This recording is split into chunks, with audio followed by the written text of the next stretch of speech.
First and foremost, I wanted to thank the God Almighty that I'm still standing here. The reason is that in my journey, starting in February till now, there are turbulence in every areas that I've been traveling, and especially in the past 4 or 5 weeks, I would say there is a handful of people are being sick in my campaign. So the prayers of many of yourself and my friends and my family is the one and the foremost reason I'm standing here. Second, I wanted to say thank you to the restaurant, Chaco Chan. I don't want to name because if I start naming, then I might miss a few. So I'm not going in that direction. However, each and every one of who is here is dear and near to me in some form or shape. Why? Like the MC mentioned and Chaco Chan said, I have the privilege to say who is sitting right in front of me. I wanted to start with saying that name and a short story on that, then I will come into my campaign. Back in '86, that's when I came into this country. Barely, not even 20 then. And this gentleman who is sitting right here, Matthew, we call him passionately Kunjunjan, he was a supervisor then in one of the prestigious financial institution called Merrill Lynch. And his sister happened to be a teller where I'm working part-time, and I asked her, how am I going to able to get into a job similar to her husband's paycheck? Because I see the paycheck when they bring to the bank, because the spouses cannot cash or deposit that check. They got to give it to somebody else, some other teller. So every 2 weeks paycheck, what I'm getting and versus what he's getting. And make the long story short, I asked, is there any way I can get a chance to get interviewed there?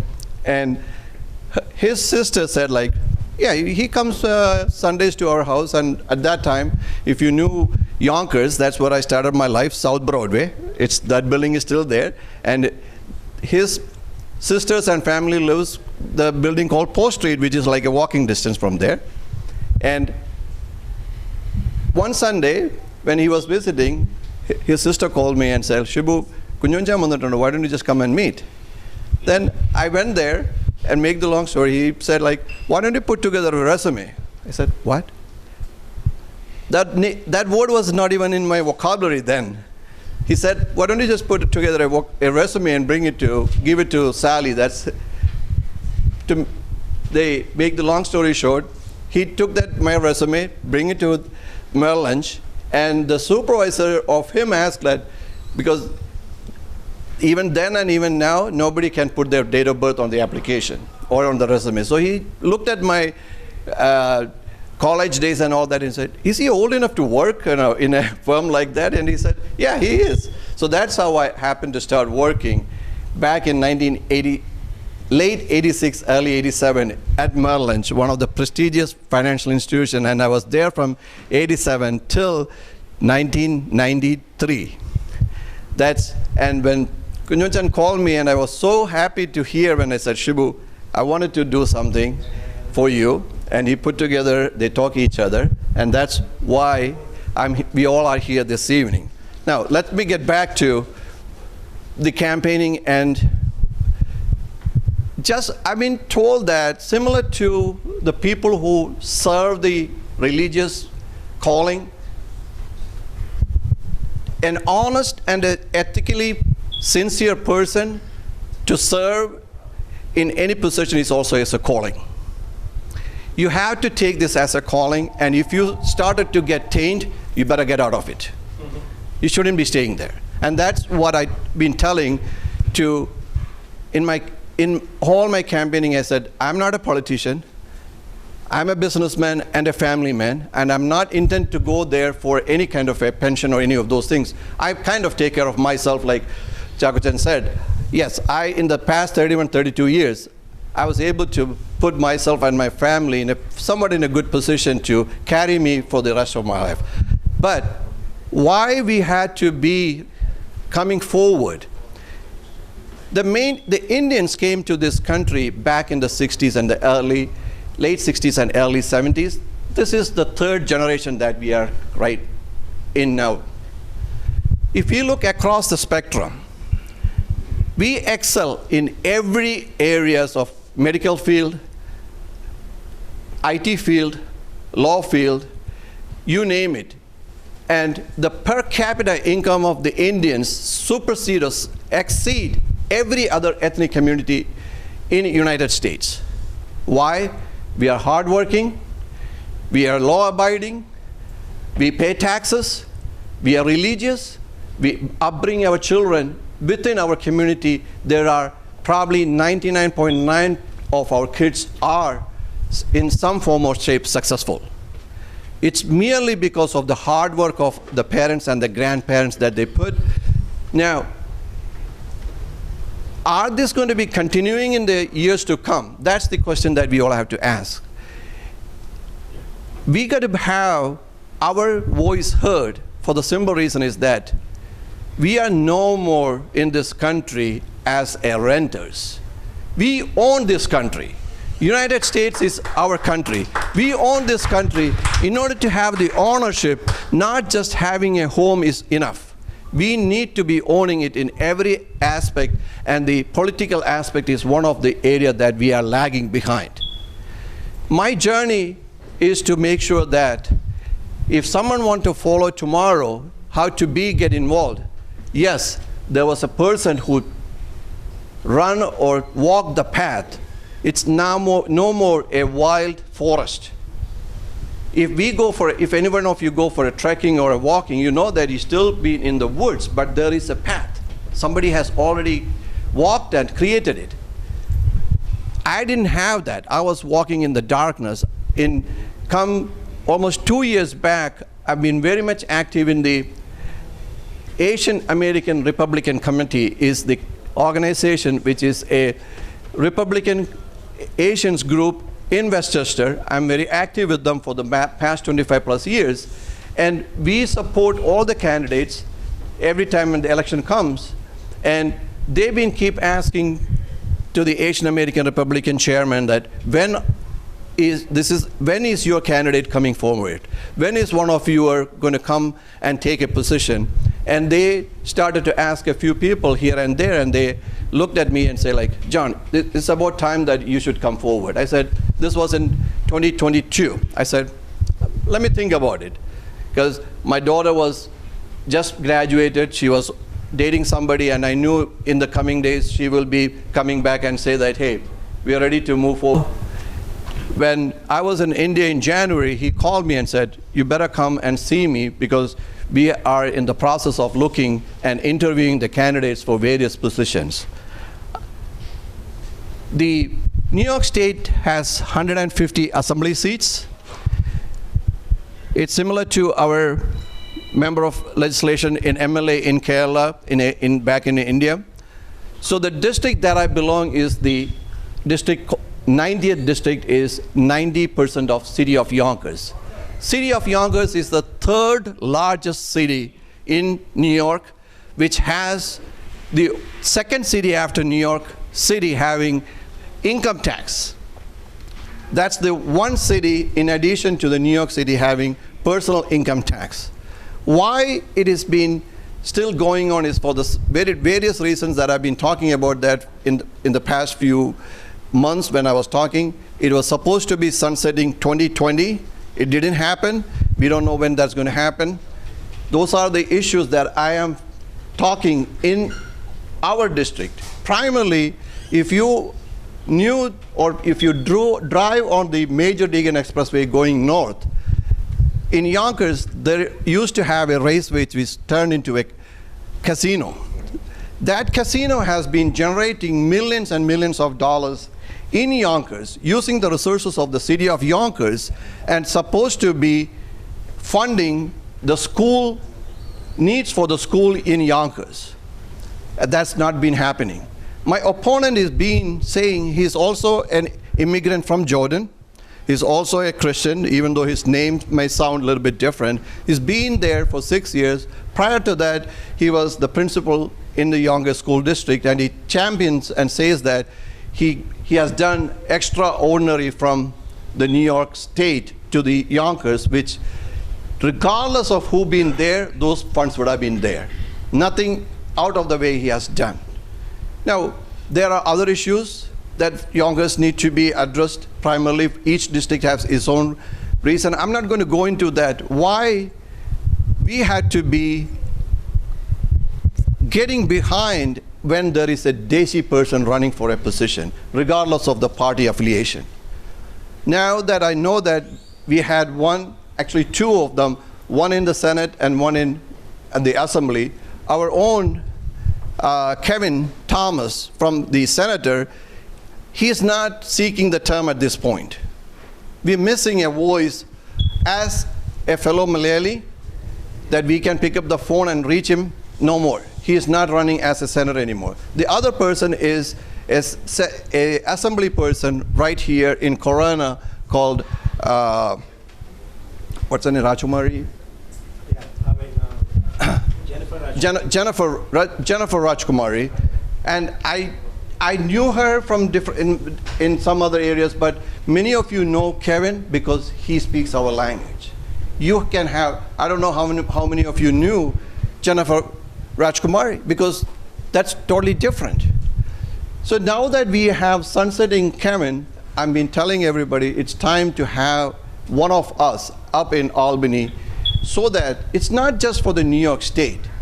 The level and the capacity of an assembly person or a senator has way beyond the boundaries of the state of New York.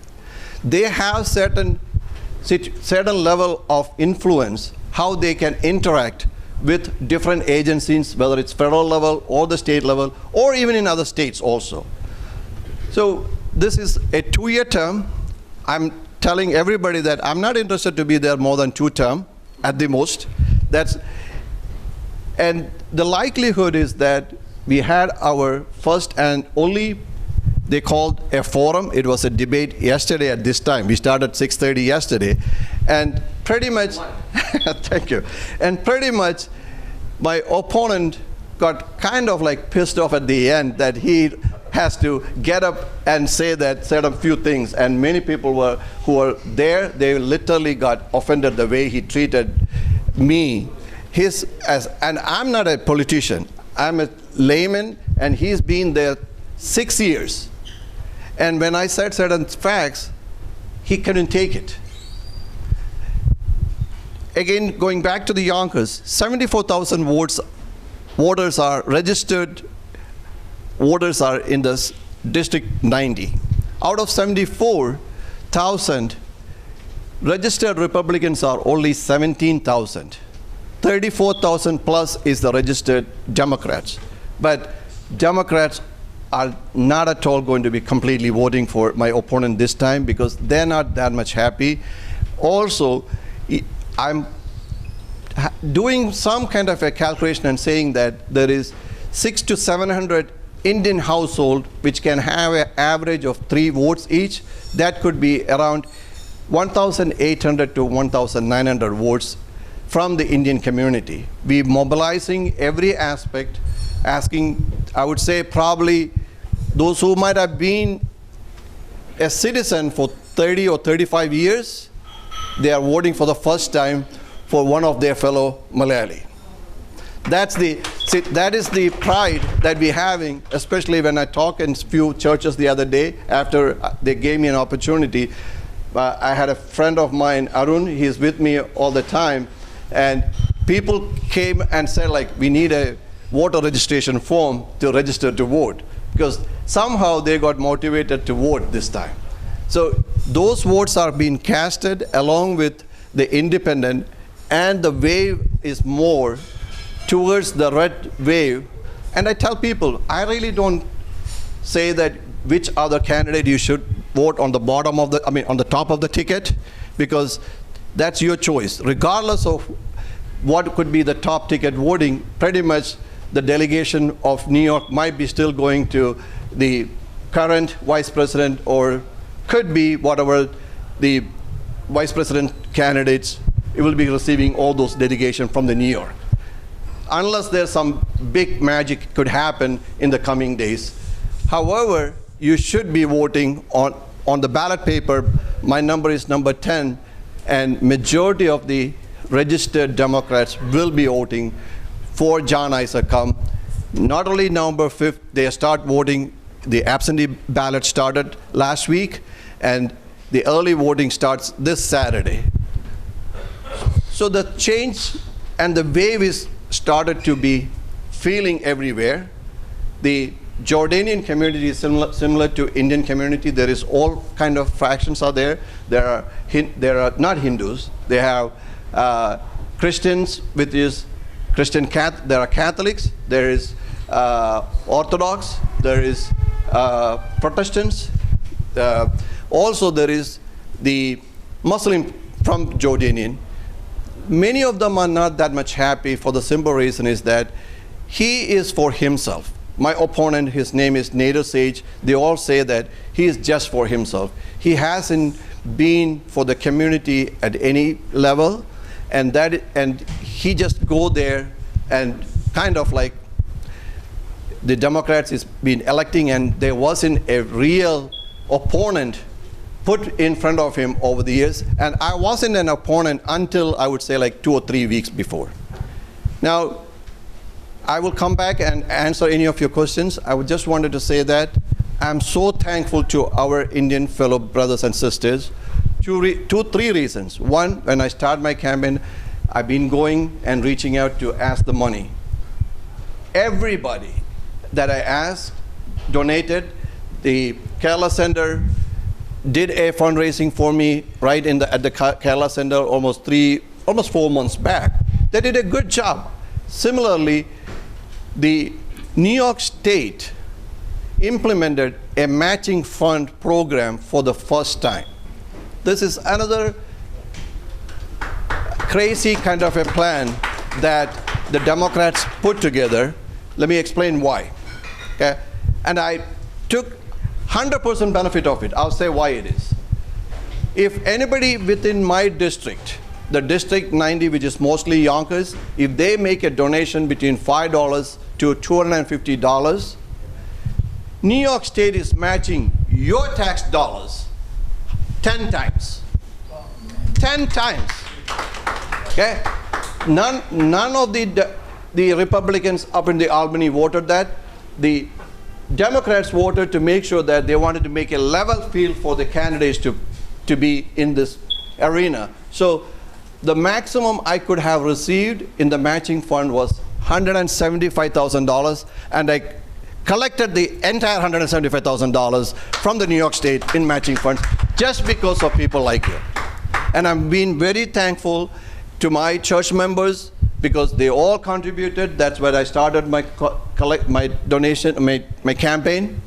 And wherever I go, I said, my friends in Tampa, they did a fundraising for me over there. My friends in Virginia did a fundraising over there. My friends, I had a few fundraising. That's how I collectively collected close to, with this 175,000, along with the funds that I've collected is close to, I would say like 220, 230, of which I spend a whole lot of money in mailers and all that, and the posters and all going to be coming out in the next few days. Why? They are asking me why your posters are not out there.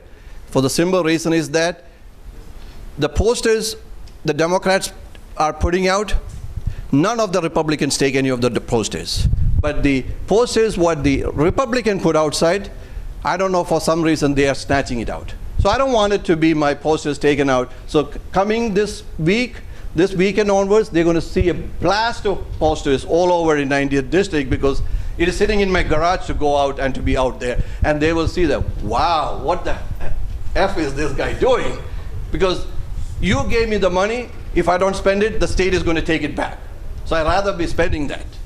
So to conclude that, we are collectively, I would say, you all going to be a winner when John Issac going to be elected as the assemblyman come January of 2025. Thank you for your support. Keep me in your prayers.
साजन हो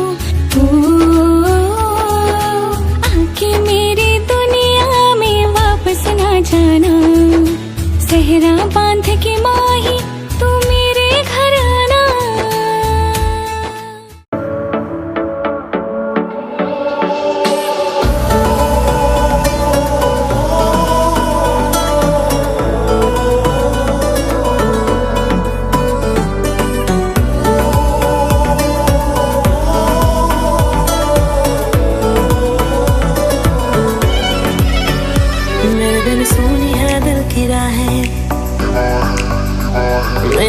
प्यासी सबकी निगाहें मेरे बिन सुनी है दिल की राहें मेरे बिन प्यासी सबकी निगाहें जो मिले बोले भर के बुआ है सुनिए आशिक बनाया आशिक बनाया आशिक बनाया अपने. Let me start with saying that this evening's event could be a very special in my heart for the simple reason that I saw Kunyun Chan after several years, Chako Chan, and all the friends here. Please, once again, I wanted to thank Kunyun Chan, Chako Chan, and each and every one of you. I don't want to name names because you're all close to me, especially this Santu restaurant allowing us to host this. And we will come back for the victory party later.